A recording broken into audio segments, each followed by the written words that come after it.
Hey, how you doing? This is Adam Post, publisher of more than 1,000 comic books and marketing expert covering companies are killing diversity, equity, and inclusion jobs and woke hiring practices. Let's get into the story. Before we do, please be sure you are subscribed to the channel. Click the bell for notifications. Give me a thumbs up. I really appreciate you guys. This trend has been in the works for some time, but now it's starting to come out in more mainstream articles. There is no more corporate push from guys like Larry Fink saying, hey, look, you need to be woke. You need to have diversity goals. The pushing is going away. There are still these people that are littered throughout some organizations. And yes, of course, they're trying to push whatever it is they can push. But even they know they have to kind of watch their mouths. They can't push it as much anymore because not only is it not popular, but it's enough that it would potentially get them fired. DEI schemes are on the ropes. DEI and ESG professionals have weighed the fallout of the Supreme Court's affirmative action ruling. And we'll get into this in more detail. But thanks to Edward Blum, an activist attorney who pushed to get the Supreme Court to get rid of the ridiculous race-based affirmative action policies in colleges, it has spilled over to corporations. Corporations have started to realize, hey, wait a minute, we can actually get sued for all these illegal discriminatory practices. So they started to back off on them. And here's what some professionals are saying in a survey. The number of professionals concerned about the future of diversity, equity, and inclusion at their company, 65%, that's more than half, already have seen a decreased commitment to DEI at their company. 9% are talking about diversity, equity, and inclusion differently to outsiders from their company. 60%, more than half, like, I guess I better keep my mouth shut if I want to keep this ridiculous fake job that I have. Send out fewer press releases about diversity, equity, and inclusion work, 26%. A lot of them probably weren't sending out press releases anyway. It's not like a company is supposed to be sending out press releases announcing their, quote, diversity activities inside the company. Although some of them do, but it gets more and more and more cringe. We will certainly see a lot less of that. Coming from the Hill, DEI efforts lose momentum after Supreme Court ruling. As the topic of diversity, equity, and inclusion has become more politicized, a new report has found that DEI efforts have lost momentum over the last year. You know, I also do a lot of videos about Disney, and Disney's having a lot of financial problems, but as it was just recently reported by Disney, they are well aware that their DEI ESG focus at their company, pushing the woke agenda, is damaging their reputation and is damaging their brands and is damaging their business.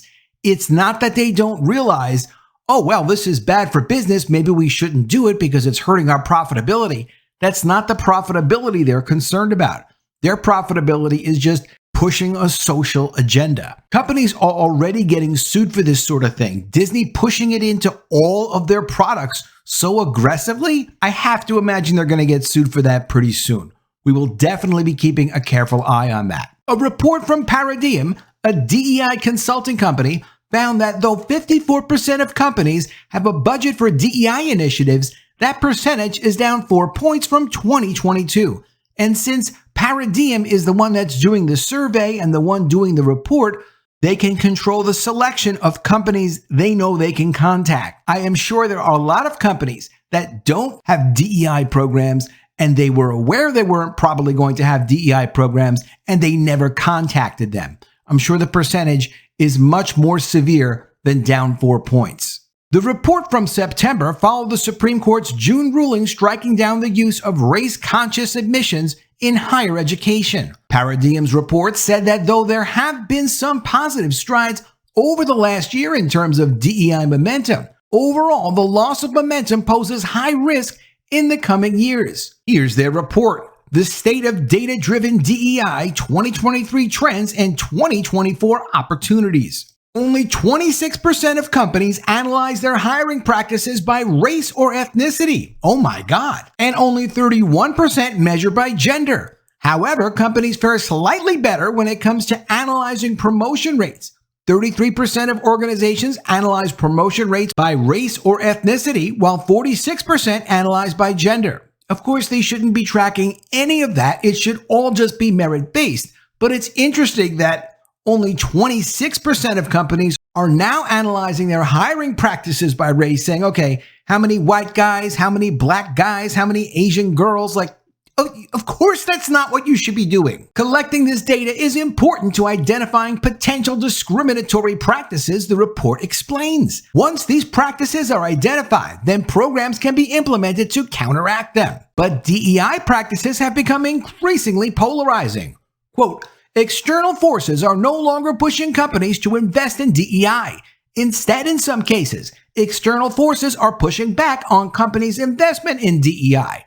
According to the report, this year, Florida Governor Ron DeSantis, who is running for the 2024 GOP presidential nomination, signed a bill into law banning Florida public colleges and universities from spending money on DEI programs. Quote, if you look at the way this has actually been implemented across the country, DEI is better viewed as standing for discrimination, exclusion, and indoctrination, DeSantis said at the time.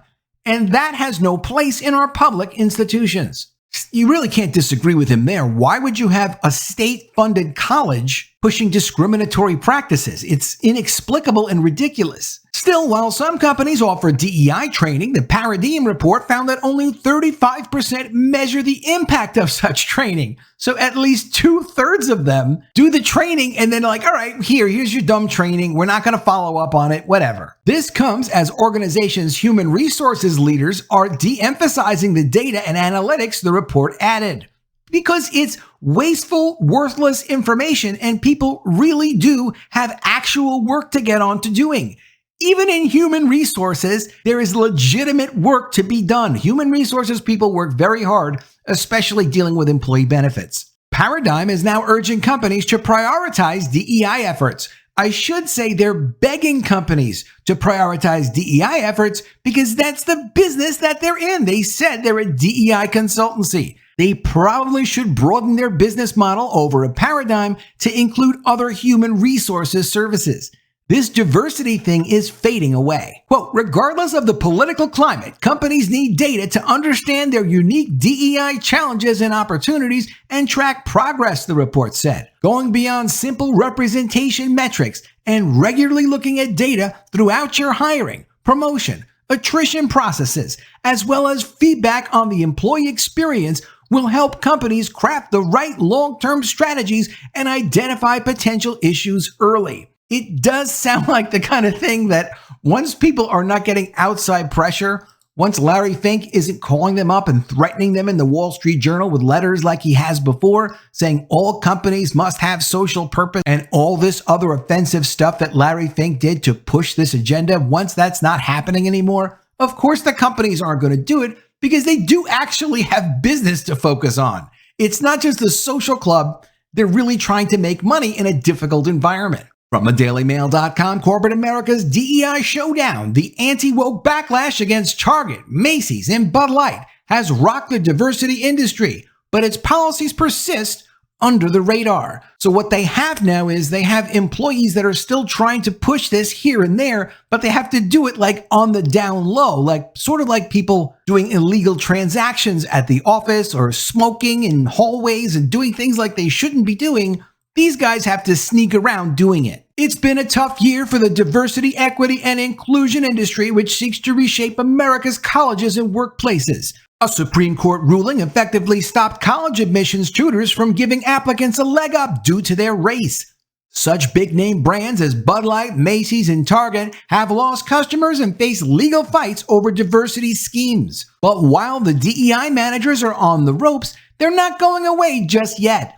A survey of DEI professionals last month showed they've been floundering in 2023 and are trying to adjust their efforts rather than just leave their companies. They will hang around as long as they can because what else are they qualified to do? I mean, I'm not trying to insult anyone, but this was a stupid career for people to get into. Pick a career that actually isn't part of some ridiculous in the news trend because, your career, you could be working at a job for 40 years or something, or in a field for 40 years, sometimes more. Pick something that really has some future to it. Even human resources beyond this DEI stuff makes some sense. Carolyn Berkowitz, president of the Association of Corporate Citizenship Professionals, which surveyed 112 of its members, said nearly two-thirds were concerned about their firm scrapping its diversity goals. All of them said they had started talking about their work differently after the decision from the Supreme Court. About two-thirds said they were using different language to discuss DEI,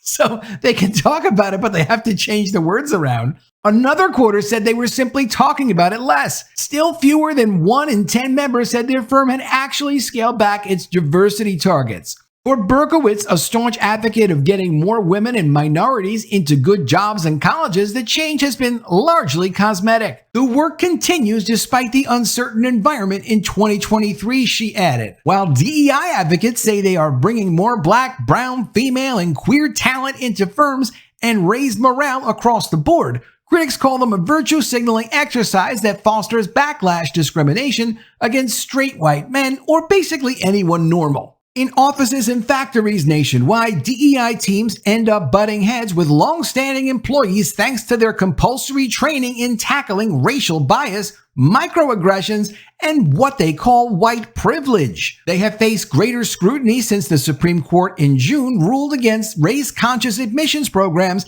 at 2 universities, effectively prohibiting affirmative action policies on U.S. campuses. The court's ruling did not cover businesses, many of which have launched their own DEI efforts as part of a broader anti-racism push, which is of course pro-racist, after George Floyd's death in 2020. They included making it easier for women and minority staff to highlight problems they face or report harassment and abuse. Other companies introduced hiring and promotion quotas to get more non-white men into senior roles. Some went further still, making diversity and inclusion central to how a company presented itself. On occasion, these public-facing displays of wokery backfired, including with disastrous consequences. Disney stock is down around $200 billion. That's a B, not a M. $200 billion since its height in 2021. No one knows when or if Disney's going to get their stock value back. Unless they stop it with the woke garbage, they're not getting it back. Bud Light's tie-up with transgender influencer Dylan Mulvaney led to a boycott that saw its sales drop by 30% nationwide by volume, and its stock value tanked. Customers complained about Target's in-your-face displays of LGBT gear, including tuck swimsuits for trans people. LGBT advocates went absolutely berserk and called in bomb threats to multiple Target stores, forcing people to close the stores and basically freak out because there were bomb threats at those Target locations. A couple of show-off conservatives knocked down Target's cardboard displays here and there and put them on video, but no one was arrested, no cops were called. The LGBT people freaked out a lot more than the conservative and normal people at Target. DEI's biggest problem has been in actual courtrooms, not the court of public opinion. Edward Blum, the longtime foe of affirmative action who brought the successful Supreme Court suit, has diverted his attention from universities and now focused on diversity hiring in the private sector. Blum's group, the American Alliance for Equal Rights, sued the law firms Morrison and Foster and Perkins Coie over fellowship programs which were only open to minorities and effectively discriminated against whites. Both firms have since eliminated those discriminatory diversity rules. Drug company Pfizer nixed race-related requirements from a similar company fellowship program after a suit challenging it had been dismissed. America First Legal, a legal action group founded by Stephen Miller, former senior advisor to President Donald Trump, has filed complaints with the U.S. Equal Employment Opportunity Commission over multiple corporate DEI schemes. He's also involved in a couple of lawsuits against companies, and I'll definitely cover it when we get updates on how they're going. Filings against more than 20 companies, including American Express, Macy's, McDonald's, and Salesforce, say their efforts to hire and promote more women and non-whites amount to discrimination. There are other signs of setbacks for DEI teams. Research by Revelio Labs, a workforce data company, earlier this year found that Amazon, Applebee's, Twitter, Nike, Wayfair, and other top firms have been scaling back the size of their DEI employee teams. As the tech industry laid off tens of thousands of workers last summer, DEI teams shred about a third of their staff. So all DEI teams last summer got rid of at least a third of the people on their staff, which makes you wonder, What were they doing all day? Who needed those people in the first place? Other departments were only losing a fifth at the same time, researchers said. Elon Musk reportedly brushed aside diversity goals when he cut Twitter's employee base in half from 7,500 employees after completing his takeover deal of Twitter in October 2022. Among those to exit was its chief people and diversity officer, Delana Brand. Another notable departure from one of Musk's companies was Bobby Beretta Paris, a 5-year Tesla veteran who led the carmaker's LGBT efforts. Google's director of global mental health and well-being, Kristen Maxo, was also cut. Those cuts raise tough questions for diversity officers who have struggled to stay relevant in business, making lackluster gains despite generous budgets, and as memories of George Floyd's death and the anti-racism protests it sparked recede. At the same time, there are signs that DEI is becoming ever more embedded in U.S. institutions. Well, in government, because we have a federal government that's pushing it, such as this. The Pentagon this week asked for $114 million for its DEIA programs, which also promote accessibility. You would think as much money as we already give the Pentagon, they need an additional $114 million for DEI programs? It was the Defense Department's biggest ever such request, needed officials claim, to meet commitments on diversity in the armed forces. The request drew ire from conservatives who accused the military of going soft, focusing on liberal social policies instead of readying for warfare. You would think that your Defense Department would be focused on war, not going woke, but not in the United States, at least not right now. Quote, abolish DEI, send the money back to taxpayers, tweeted Chris Rufo, a conservative scholar. It remains unclear whether a muted version of DEI work will continue to reshape workplaces on the quiet, or whether the backlash from legal activists and consumers will end quotas and other targets for good. Major firms with long-standing diversity schemes are most likely to stick with them, industry insiders have said. Those that are newer to DEI are more likely to scrap or downgrade them. Berkowitz is convinced that only a vocal minority or naysayers are trying to sink DEI, and that growing talented, modern-facing, and diverse teams makes businesses richer and more successful. If DEI actually made businesses richer and more successful, you would see an absolute ridiculous oversaturation of DEI and DEI-related things inside companies. For example, like Disney. Every company would be like Disney, pushing it not only in their workforce, pushing it not only in their products, but pushing it anywhere and everywhere they ever do anything. If it made money, companies would not be cutting back on it. But for Sami Karamani, a co-leader of the corporate diversity practice for employer law firm Jackson Lewis, DEI has become a hot-button issue that must be approached with care, she told Bloomberg. Quote, there's a risk of challenge, risk of liability, the risk of reputational harm, she said. AFL's general counsel, Gene Hamilton, told the outlet that countless firms had exposed themselves to substantial liability and that his group was in the right legally and morally and would continue its crusade against DEI. No American should have to suffer from race or sex-based discrimination, he said. And of course, he's absolutely right. These diversity, equity, and inclusion jobs are going to start to disappear because there is no support from them. Companies have tremendous pressures on them from investors, from the government, also from the public, also from the media, also from customers, also from vendors, from all sorts of directions. DEI came along and took up a lot of companies' attention, and companies needed to respond in one way or another if they had a huge amount of their shares owned by these large companies like Blackrock, Larry Fink's company, or State Street, handling people's pension money, where Blackrock was threatening these companies saying, listen, we are insisting that you do this diversity stuff, and if you don't do it, there will be consequences. And because they were large shareholders and had a lot of influence, they were able to force companies to do that. But if there's no forcing function, if there's no one really standing over them making them do it, they've got many other things to pay attention to rather than this diversity stuff, which doesn't seem like it stands up very well when it's challenged in court, which is a complete waste of money and time.